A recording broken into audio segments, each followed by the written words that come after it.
I don't think Graeme Linehan should have said what he said.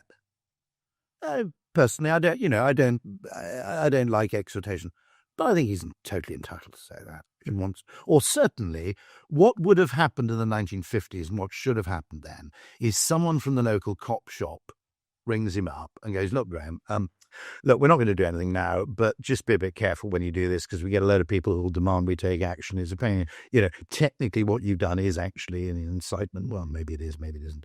Okay, have a word, right?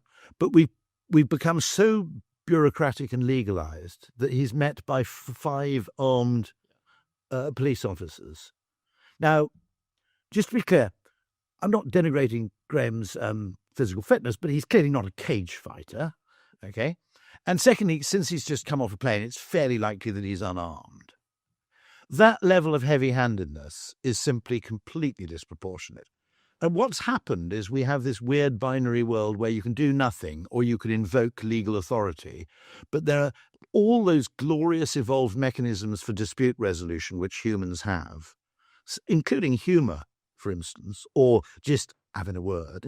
There are extraordinary, if you look at normal functioning human societies, there are spectacular kind of implicit, non-formal modes by which people resolve, not least buying someone a pint. Okay?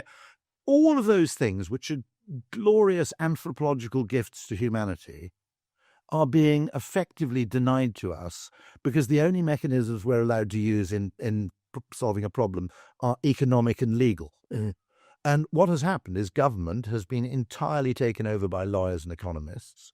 There is no one of any other, there's no creative department in government. There's no marketing department properly. There are a load of press people who obsess about what's in the news, but there's not a marketing department.